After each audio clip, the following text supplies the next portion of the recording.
It's tax season, and at LifeLock, we know you're tired of numbers. But here's a big one you need to hear.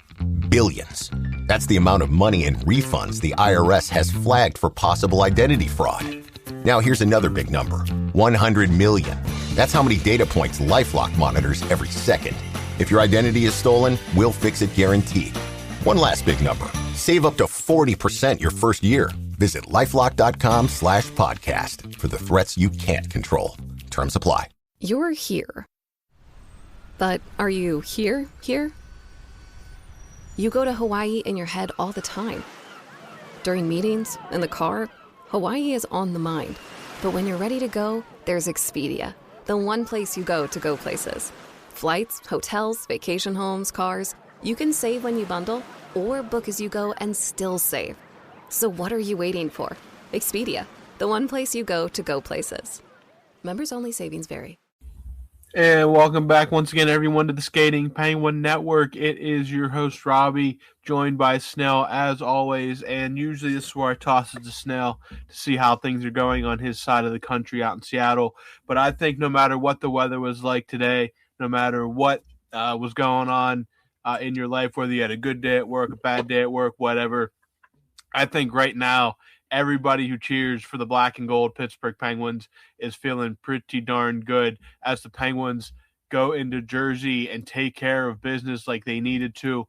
A 5-2 victory, and we can say now officially for the first time since 2022, 4 years ago, the Pittsburgh Penguins will be in the Stanley Cup playoffs, officially clinching a spot with the win tonight. And as we record this, the Detroit Red Wings lead the Philadelphia Flyers 6-2 late in the third period. And assuming Detroit does not fumble that, the Penguins will also tonight clinch home ice in the first round of the Stanley Cup playoffs, locking down the second seed in the Metro.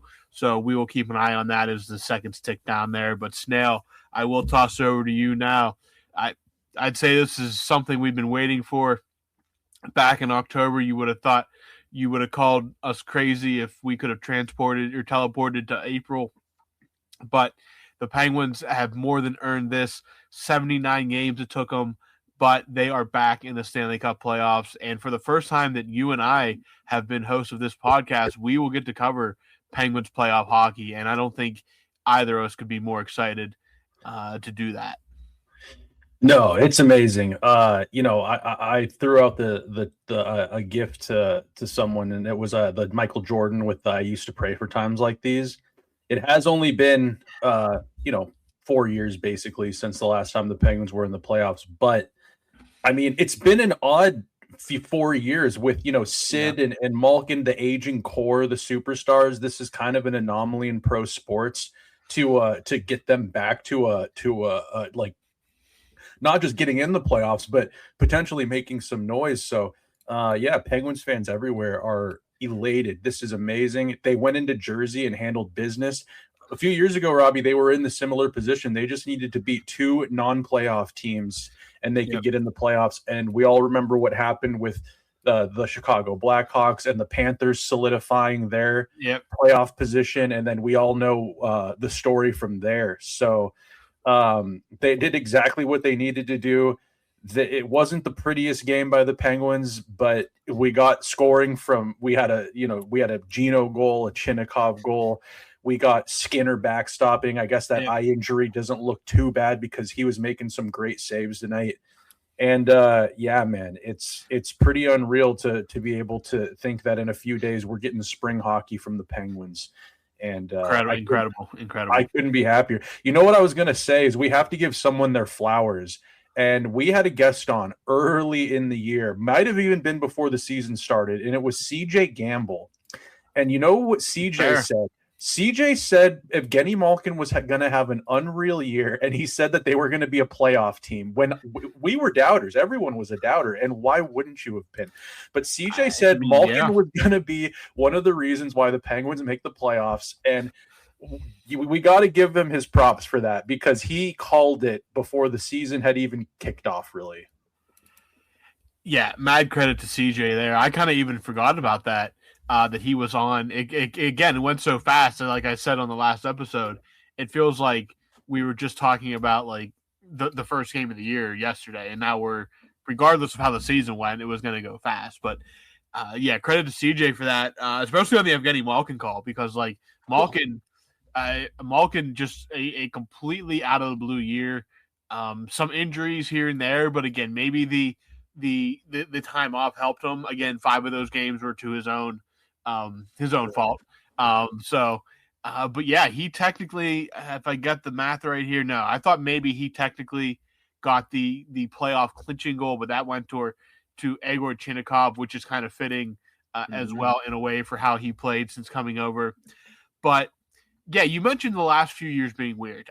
In 2023, they let it go. They blew it with those games at the end of the year. And ironically, like, they kind of are the launch pad for Florida's success. Like, Florida only got in because the Penguins basically threw up their playoff opportunity, and then Florida went to 3 straight Stanley Cups. The next year, it was never quite there, but you had the Ned run in April that almost carried them to the Stanley Cup playoffs, falling just a couple points short. And then last year was just a completely, like, that was never going to be a good year, and it wasn't. It was not a fun year. We remember talking about how just awful that last year was, how much that sucked from a fan's perspective. But I will say, like, the last few years, the Penguins have played a few meaningless games at the end of the year. Well, they're going to play they're going to play 3 meaningless games to wrap up this season, but we know this time there's more hockey after that. Yep. As of right now, the Flyers are at 6-3 Detroit, and that game is just going final now. So the Penguins will officially be locked into the number 2 seed in the Metro, meaning home ice in the first round. So between now and Tuesday, when the Penguins end their season in St. Louis, the only thing we have to worry about and watch is who the Penguins will be matching up with. And the Penguins will play 3 meaningless games. They'll definitely get some guys some rest. But at the end of the day, they go into Jersey. It was, like you said, it wasn't the cleanest. It wasn't the cleanest game. They were outplayed the first about 5 minutes, but they end up being the ones that get the first goal. Brian Rust gets number 29. So hopefully Rusty can get one more in these next 3 games to hit 30 for 2 years in a row. He gets it. Chinnikov was a great, just again, nothing you can really say about that kid at this point other than sign him, get him signed as soon as possible. The Devils do tie it up. Paul Cotter makes it 1-1, and I kind of just had one of those, like, this is a game in Jersey kind of feelings. Like, yeah, it's just a weird, this isn't going to go away. But as they've done all year, bang, bang. They get 2 quick ones within 9 seconds. Tommy Novak gets one on a nice feed from Malkin. And then Egor Chinnikov, a beautiful kind of floating outlet pass from Ryan Shea. And Chinnikov, whose backhand is just as lethal as his forehand, makes it 3-1. Jack Hughes makes it 3-2 after 2 with a goal about 5 minutes left in the second. But then, as they've done all year, they take the game away from the Devils in the third. Malkin adds some insurance. Carlson puts the cherry on top, as he deservedly so does. Mm-hmm. And it's a 5-2 final. And just I don't know what you felt when the Horn went final. I felt mostly just a sense of, wow. Again, for so many years, it was just automatic. It was, listen, we're going to the playoffs. We know that. And again, as a fan, my entire life, I've only dealt with like 7 or 8 seasons in 37 seasons of being a fan with no playoffs. So it was just it's a norm for me, and it is for a lot of Penguins, even more so for fans that weren't really born or really could really understand the game until Crosby came around. It was just a natural. It was just a rite of passage in the spring, but the last few years remind you of how fun it is and how hard it is. And now we're back, and it's been well earned. And I'm pumped. I'm ready. Let's go. Let's go indeed. Yeah, man. It's been a lot of things had to go right for them to get to this point, because I think that, there was this weird feeling over the last couple of years where, like, you had Sid, you had Gino, you had Letang, and you had Carlson. You added Carlson to that, and the team only seemed to be going south quicker. Not to Carlson's fault or anything like that. And you had, two-time Stanley Cup winning Team USA coach Mike Sullivan. So it's like, how bad really was this team? And then it took Dubas. Dubas came in, and he kind of, there was that, we covered it on here, Robbie. It was like a couple of seasons of like, well, he's going to make them better, and they're going to kind of try to make the playoffs, but like they're also going to try to like retool on the fly and like get younger and get draft picks. And then they hire this Dan Muse guy who, when, we talked about it too, when he first got hired, it was like, that was out of left field. We thought it was going to be Mitch Love. He was kind of the front runner just because we kind of knew that name a little bit more. He was with the Capitals, already kind of in the, not that Dan Muse wasn't in the NHL, but Mitch Love was right across, right down south there. I don't know geographically where DC is from Pittsburgh, but is it north?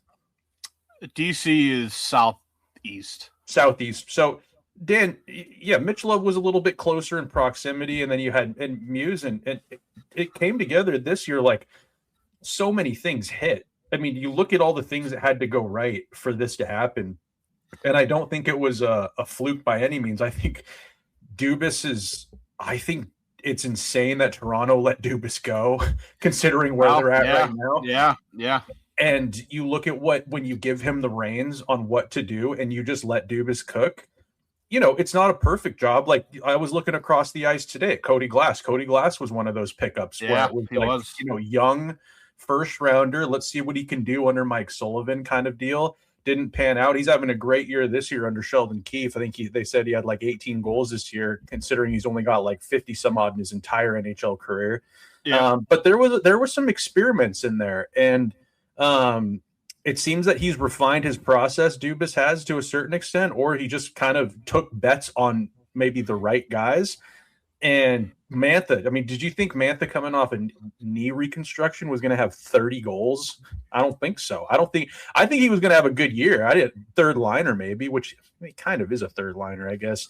I don't really know if there's a dedicated third line on this team right now. But the Chinikov gamble, man, a lot of stuff just went right for this team, and it paid off. And this is what, maybe kind of my point is, you talked about for years it was a rite of passage. The Penguins just made the playoffs, but it's got to feel earned, right? It's got to feel like the Penguins went from like, they never won the lottery. They didn't get that bad, but it went from lottery talks like, okay, this team's probably going to be a lottery team this year, to they have home ice advantage in the first round of the playoffs, and it's going to be either against the Philadelphia Flyers, who up until about 2 weeks, maybe a week ago, became a realistic possibility. It seemed like it had been penciled in. It was going to be the Islanders. It's going to feel like a classic Penguins Metropolitan bloodbath. Let's go. Yeah, I mean, at this point you're getting a Metro team, a team that you're plenty familiar with, a team that you absolutely have playoff history against. I mean, you've played the Flyers plenty in the playoffs. You have played the Islanders plenty in the playoffs, and you've played the Blue Jackets in the playoffs. So you're getting a familiar opponent here. And, it's really just the Penguins, it's wait and see now. And with the Flyers lost tonight, they're still in that number 2 slot in the division, especially with who was it? Buffalo shut out Columbus, so like Columbus doesn't move anywhere as well. So it's still the Flyers, but there is a 3 games to go for all those teams. So it's going to be really fun to sit back and kind of scout and look out and see what exactly or who exactly the Penguins are going to be taking on, because it's still a 3-horse race. The Islanders get that new coach bump with Peter DeBoer getting his first win in his first game tonight. They did win against the Leafs? Yeah, they won 5-2 or 5-3 or something like that. Okay. But Columbus has been stumbling, but they still have Rick Bowness, who's been there. And again, the Flyers are young and hungry. Tocchet is a good coach. It's going to be really crazy to see how these next few games play out here. They have 3 games. I believe they are done. I believe Tuesday is when all 3 of those teams will wrap up. I could be wrong on that, so don't exactly quote me on that. I'm actually taking a look. There's no games on Friday for some reason because the NHL can't schedule anything correctly. How are you going to not have a hockey game on a Friday night? Yeah, I don't know if there's anything. There's no going there. There's no basketballs on. Nothing crazy's on. As far as I can tell, the Flyers, Blue Jackets, and Islanders all complete their seasons on Tuesday. So we should know, except we will know the Penguins opponent no later than Tuesday night, but some of those teams may have to wait until Wednesday to find out if they make a wild card spot because of Ottawa and Detroit both play that on Wednesday. So there may be a little bit of business to clean up there as well. And then the season ends on Thursday for the entire NHL.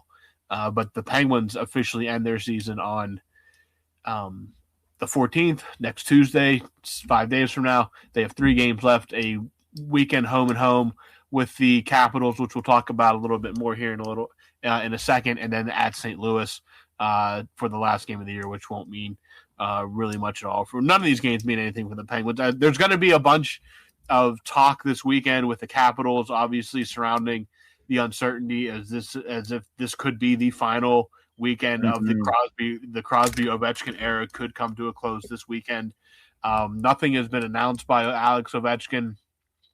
He said he'll talk with his family after the season, but I think depending on what the attitude is on the ice following these games, I think you might get a decent hint into what decision he's going to make. But yeah, so I mean, there's going to be no pressure for these games. The Capitals are basically out of it. They would have to basically win out and everybody else lose out. So they will be fighting for any kind of hope, but they don't have many good avenues left whatsoever. The Capitals are kind of done and dusted. They only have 3 games left as well at this point, and they're really behind the 8 ball. I don't think they can actually get in as they could sneak in as the Penguins' opponent, but it would take basically a miracle for that to happen at this point. But no, I mean, the Penguins, they do what they had to do in Jersey. A place they haven't played great in the past few years, though they have played better against the Devils in the last stretch of games they played against them. I forget, they've been really good against them in the last 7 or 8 games. But Jersey's still a tough place for them. But they go in, get it done. And even crazier, they only need 2 points in their last 3 games to hit the century mark this season, which is wild to begin with. 100 points is nothing to blink an eye at. No. And the Penguins getting there is substantial. It's a substantial moment, especially again, they can't win the division. The Hurricanes have that taken care of, but you could feasibly put yourself in a position where if things go right and break your way and you stay alive long enough, you could host the Eastern Conference Final if things would break your way. So, I mean, yeah, but for the most part, these last 3 games don't mean anything for the Penguins. Just get healthy, stay healthy. Maybe that puck to the face was like Stuart Skinner getting hit with the super soldier serum or something like that. We can only hope as they get ready to go into the playoffs here. But Skinner was fantastic tonight. A couple big saves when it was 1-1 or 2-1 to keep the Penguins in front, or 3-2 even. Really big game from Stu Skinner. Great to see him back out there. When you take a puck in the eye area, you never know how that can mess you up. And thank goodness it was just a bruise and nothing more.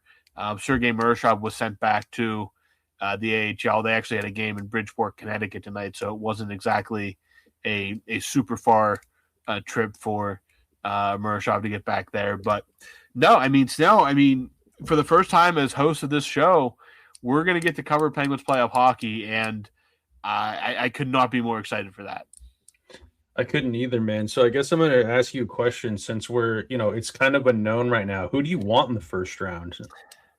Who do If I were the Penguins and could pick my opponent, Out of the Metro teams that are Yeah. I went Philadelphia. I want Philadelphia too. Even if it would be a kind of a bloodbath or it would be a little more stressful, I just think Battle of Pennsylvania that sets the tone a little bit. It does. Hockey is absolutely. better when Philly and Pitt are in the playoffs. Oh, absolutely. And like again, you have the new the fresh blood of guys like Kindle and Chinnikov and some of these young guys, Shilovs, but then you have the mix of Rust, Letang, Crosby, Malkin, who have plenty of experience playing the Flyers in the playoffs. I think it would be tremendous for both of those groups. Obviously, getting Kindle any playoff experience and Chinnikov any playoff experience is absolutely huge, regardless who the opponent is. But getting their baptism by fire against the Flyers while having the veteran experience of Malkin and Crosby there for a series like that would do wonders, I think, for this season and going forward. So if I had to pick, it would definitely be the Flyers. But honestly, the way the Penguins are playing, the first round, I don't fear anyone. I mean, again, it feels – I don't remember the last time they played the Blue Jackets. It feels like it's been an absolute eternity since they played the Blue Jackets. Yeah, it's been a while. February. It was probably right around when they came back from the break. No, it was January 17th. They lost in a shootout at home. Was that right before the break? No, that was like a month before or about 3 weeks before the break. Oh, okay. Yeah. God, that is a while. Oh. Yeah. Obviously, they've played the Islanders much more recently than that, as we know. But, no, I mean, yeah, if I'm picking someone, I'm picking the Flyers just because of, again, you would obviously more stressful. The hate would be there. But I think from a experience perspective, it would be, and from like a viewing perspective, it would be a high cinema. Obviously, especially when like nobody at the beginning of the season would have thought that was a possible playoff matchup. Yeah, the storylines would be crazy. I mean, we kind of talked about it last pod a little bit, but you're just like Tockett's the head coach of the Flyers, former 2-time Cup champion with Pittsburgh, played for both organizations. You've got the new blood in Kindle and Chinnikov, like you said, and a lot of new blood on their side too. Oh yeah, I mean it's the Zegras era and the Drysdale era and the Mishkov and the Owen Tippett era over there in Philadelphia. And I mean, talk about setting the tone for the playoffs, but just for these young studs on the Penguins roster, I mean, like you said, baptism by fire a little bit. Like this would set the tone for regular season hockey for years to come as well. Like just getting that experience of Flyers Penguins playoff hockey. I mean, that would set the tone for the next time they play, no matter how the series went. Regular season next year, it's must-watch TV between these two teams. And I think the NHL needs that. Gary Bettman, he's obsessed with the Sun Belt, but you got to think that he'd be frothing at the mouth for that coming out of the East with just how there isn't that many rivalries coming out of the East right now. Like Florida and Tampa aren't going to be in it. I think the closest thing you're going to have to any sort of rivalry predates probably, I'd say, got to be 65% of viewers at this point with the Habs and the Sabres. Maybe if you want to call that sort of a rivalry, more of just like a French connection there. The Sabres teams of old kind of had a lot of French guys at one point. So if you want to draw some comparisons there, or draw some storylines up there, sure. But I mean, you're not going to have the Rangers playing the Islanders. It's not going to be Phillies, Flyers, Rangers. It's not going to be Toronto, Ottawa, Toronto Habs. There's a lacking of that storyline of like rivalries in the first round of the East. So you got to think that, like we said yesterday, it'd feed families, man. Yeah, just looking at the standings here quick, the only true rivalries that you could really see is Montreal possibly jumping Buffalo and getting the Bruins in the first round. That would be pretty sick. But you're looking, I will say one that could be kind of under the radar is Montreal Tampa Bay. After that Stanley Cup series back in the in the shortened season, In the bubble year? Not in the bubble, the year after the bubble when Canada only played in in the Canada. Oh yeah, when they had Petrie and Weber. and or not Weber. Weber and Carey Price was still playing. They made that Cinderella run to the final. That was Tampa Bay's second cup. Very, very. Marty St. Louis, the coach now. Yeah, they had some very tense exchange of words in that series between those two teams, and they could meet in the first round. Well, did you see any of that game today? That was what a game that I didn't watch all of it, but every time I tuned in, there's some hatred there. They're planting some seeds for a playoff, because there was I watched for probably 8 minutes and there was maybe 6 fights. Goal Caulfield, 50 goal scorer too. Saw that, amazing. Yep. And the Montreal. He's chasing down the Rocket, huh? Yeah, he's one behind McKinnon right now. Yep. Jeez, good for that. Yeah, I mean Tampa Bay, Montreal could definitely be a good series, but like whoever the Penguins play, there's gonna be some probably that would be like your rivalry series of this first round in the East, because you don't have any other we'll call it traditional rivalries really sticking out, because Boston Buffalo could be fun, and again you're gonna get hate brewing regardless, but I could Dallas Minnesota could be like an absolute war out west. Oh my god, I think that game's on right now. You have Dallas, who stole the Minnesota North Stars. Minnesota, who's desperately looking to make a playoff impact. Again, should not be a first round series, but the stupid playoff format is going to force that, unfortunately. But I mean,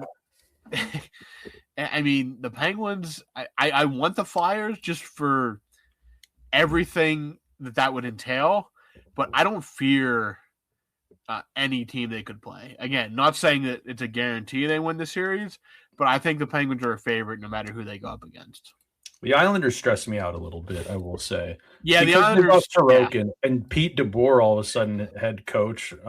So, he's a pretty good coach out there. It's just, Shen, Barzal, Horvat, and they've got that D'Angelo kid on the back. I mean, they've got Schaefer, obviously, but D'Angelo's always been kind of a pain in the rear end.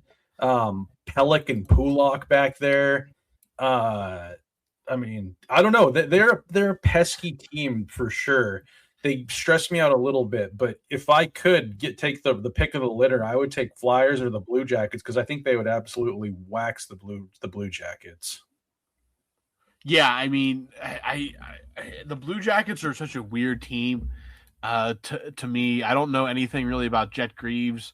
I don't know what he's really like as a goaltender. I watched some of their game the other night against Detroit. They had a crazy comeback in that one in a shootout. Zach Werenski played like 35 minutes or something like that. But I mean, the Islanders, just because there's so much mental torture there from over the years, that would stick out. Obviously, Pete DeBoer would be one of those. He is such a good defensive coach. If he can limit them, if he can limit the mistakes they make on defense and make the life easier on Sorokin, that could certainly be a problem. And then they have Barzal and Andersley and all those guys always kill the Penguins in some way. But again, the way the Penguins are playing, I don't fear any of these teams more than any other. I just want the Flyers for the entire just everything that comes with playing the Flyers in the playoffs, like the rivalry, the hatred, it really gets the blood pumping. And if we're going to go back to the playoffs, let's make it worth it at least. You think that Yinglings is looking forward to possibly a battle of Pennsylvania? Yinglings Brewing Company? I don't know. They're east, so I don't know. They're closer east than they are to the west. But what about Icy Light stock? Are they looking to take a massive... Well, Icy Light also has the NFL draft coming to Pittsburgh in 2 weeks. Oh my God, that's 1 million beers drank. It's going to be a complete disaster. There is an outside chance the Penguins have to play a game during that weekend too, so that city is going to be just Pickled. melting down. Yeah, pickle. Yeah. And then you're throwing Philly fans on top coming to Pittsburgh for the draft / the teams playing. Gosh. There's gonna be fights. There's gonna be bar tabs that reach triple digits. There's gonna be there's gonna be some car accidents. All of them probably entangled in the same mess. So I mean, gonna be if it's Battle of Pennsylvania. I mean, like I said, I'll have to see what work looks like, but I might have to catch a quick trip out there for that, just because Malkin, Sid, everyone healthy, going back to the playoffs. Potentially final time of that matchup, but who's left in Philly? We said it. Couturier. Couturier, I believe, is the only one left that has played a playoff series against the Penguins. I don't know if Konechny might have been a little too young. No, he played once, but not when the Penguins were. I guess if they played in 2018, Konechny would have been on that team. But I think Couturier was there with what's his name, Hartnell, Scotty Hartnell, and Giroux, and he might have even been there when Carter was still there. Or is that a little too old? He might have been a rookie. Wait, who? Jeff Carter. No, Couturier. Oh, Couturier, yeah. Couturier played in 11-12. He may have been like a rookie there. I think I have on Amazon Prime. I bought a Penguins Flyers game for like $2, and it was I believe it was Jeff Carter. It might have been the game that. Oh no, it wouldn't have been that game. Jeff Carter was on that team, I think. Travis Sanheim might have been a rookie in 2018 when they played. Probably when they played, because that was the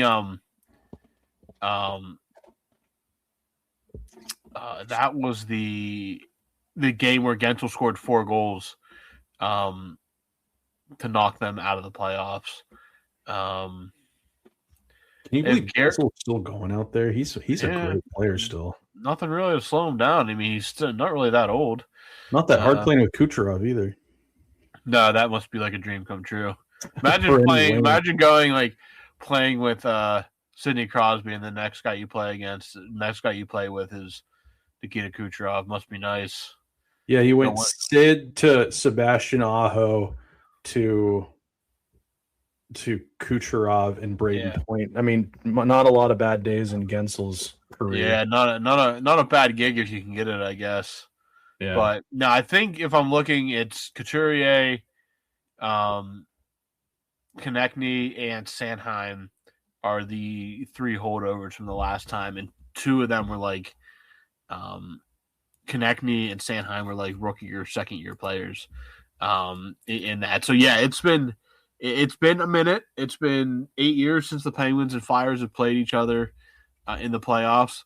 So it'd be great to re-up that. It's been, what was that, 21 when they played the Islanders, the Tristan Jarry, 22. No. Yeah, 21. Yeah, the year Tristan Jarry passed it right to like Kyle Palmieri or something like that. And then when was the last time they played? Can't remember the last time they played Columbus, but they have at least twice.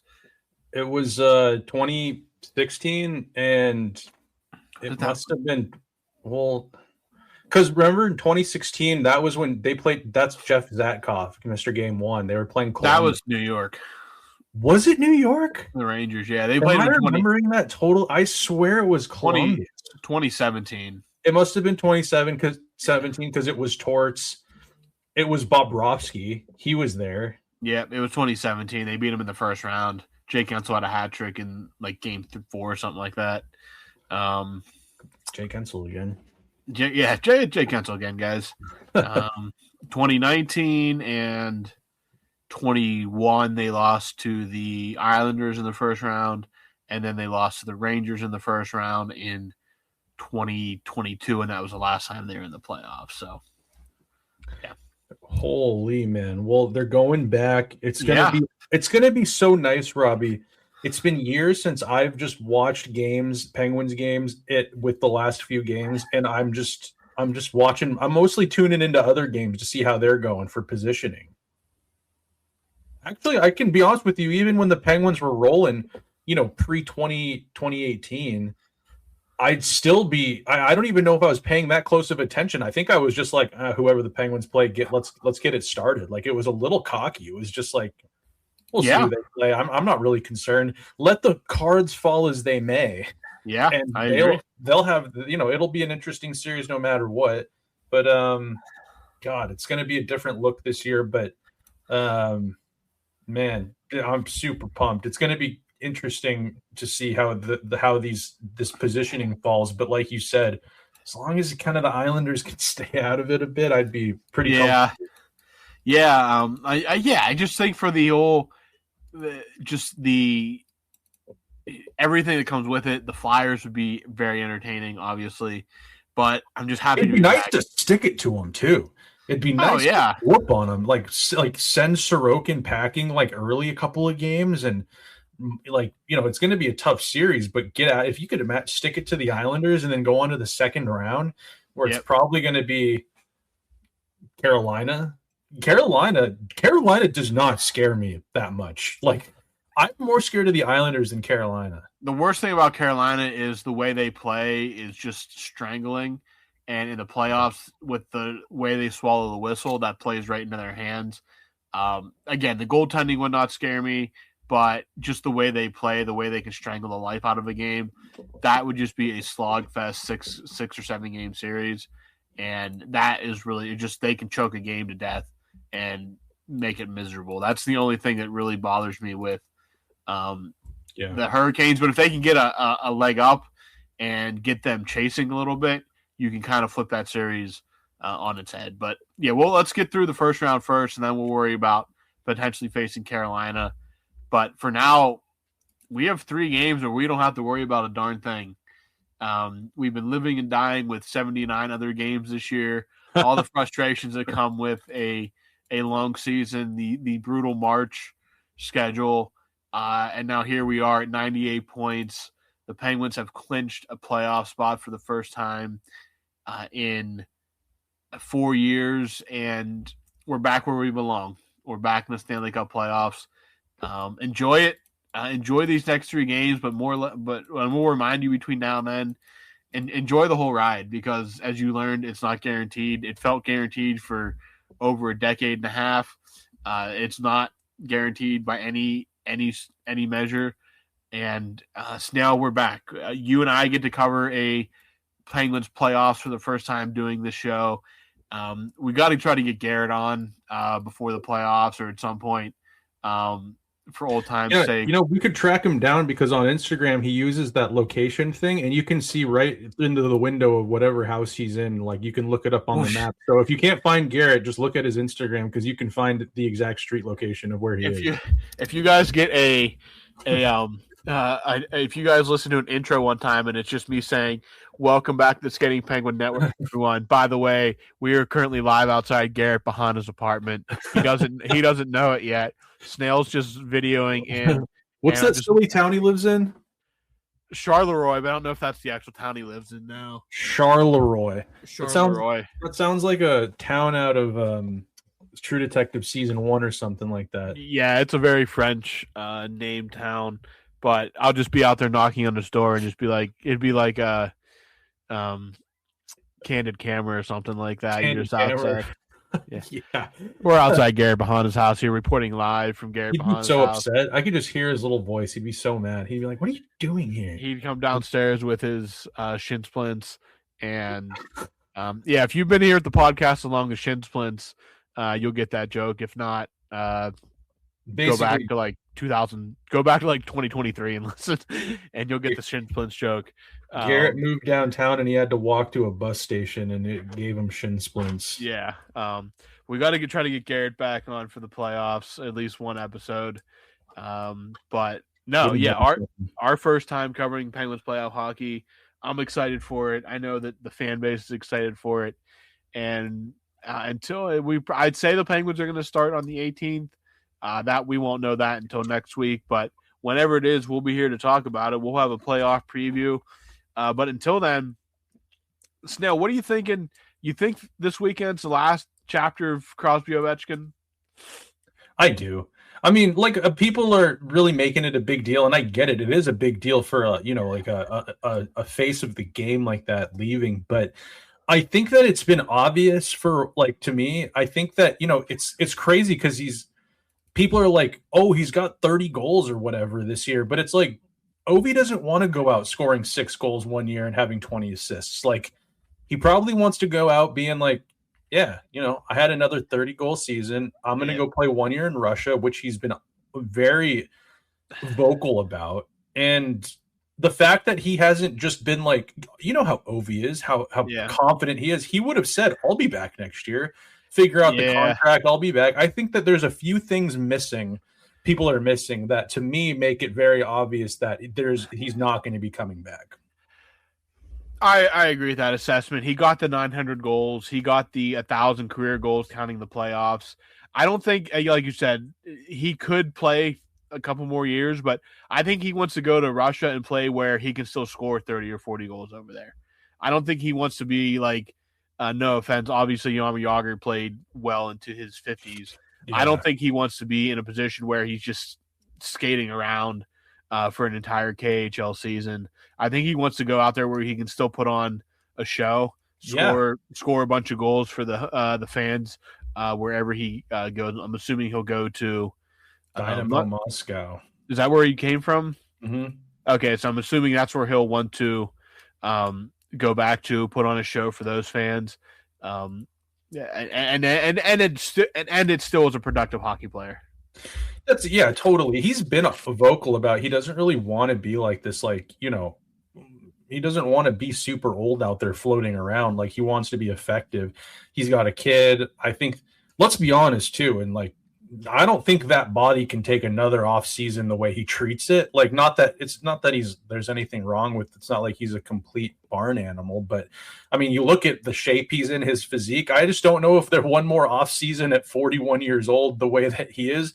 I don't know if he's coming back to the NHL and being as dominant. So he can probably go over to Russia, crush vodka, eat borscht and dumplings. And, people need to understand when he goes to Russia, he's like royalty. I mean, there's the Kremlin, and then there's like Ovi's like right under that as far as royalty over there. So he's going to go over there, live a lavish life, score 45 goals in the KHL, maybe get some of those records back that have been broken over the last few years by Canadians and whatnot. And then he's going to reset some records and then sail off into the sunset and, be a celebrity. Yeah, absolutely. I think you'll get a good indication of how the mood is over the weekend with these 2 games against the Capitals. I'm glad that there's nothing to play for the Penguins. That way you don't have to the Capitals aren't pushing to spoil it. But I definitely think you'll get a good sense of the mood when the games end. And if there's any kind of ovation in Pittsburgh for Ovechkin, like you see, or handshakes or anything like that, you'll kind of get a good sense of where everything stands. But 2 against the Capitals this weekend, 1 on Tuesday in St. Louis. Saturday is the home game against the Capitals. It is the final home game of the season. Snail, I don't really have anything else for this episode. The Penguins are in the playoffs. They have home ice in the first round. It's more or less now sitting back, watching these last 3, enjoying these last 3 games, and seeing who the Penguins will match up against when the playoffs start. I don't got much else either, man. I think I'm on that same routine that you're on, that the rest of the fans are on. I'm going to be enjoying these last few games. Going to be interesting to see some Ovechkin, be trying to play a psychologist here and get a read on how his body language is after that last game. I'm going to be watching some games out west because it's, there's still some determining to do out west. Yeah, and the west is a complete just tire fire. Yeah, I think what McDavid call it, a pillow fight a couple weeks ago. A couple weeks ago. It's pretty pathetic. So but whatever. It's when your team's in already and they've got their X by their name. It's all the more fun. I'll have a couple of beers, maybe make a sandwich, just kick back in the recliner and just flick through channels and watch hockey until they're over. And then plot, think. What do they call it? Manifest. I can sit back, chill out, watch some of these games. I'm going to watch some golf over the weekend. Oh, Masters weekend. Masters weekend. It's supposed to be really nice weather-wise here as well, so hopefully that holds through the weekend as well, and we get some nice weather. And it's feeling like playoffs. Like you have that feel in the air now.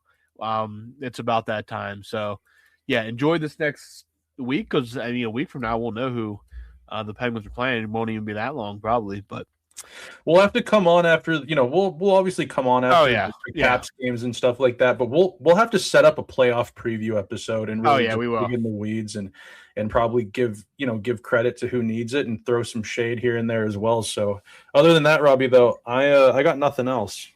All right, so that's all Snail's got. That's all I got. Penguins, X marks the spot. They are in the playoffs, and we know they will be on home ice, at least in the first round. Opponent to be determined, so we'll follow that in the next 5 or 6 days. But until then, the Penguins have a home-and-home with the Capitals Saturday and Sunday. Home Saturday, away Sunday, potentially the end of the Crosby-Ovechkin era, but we will wait and see on that. So for Snail, I'm Robbie. You guys have a safe and good weekend, and let's go Pens.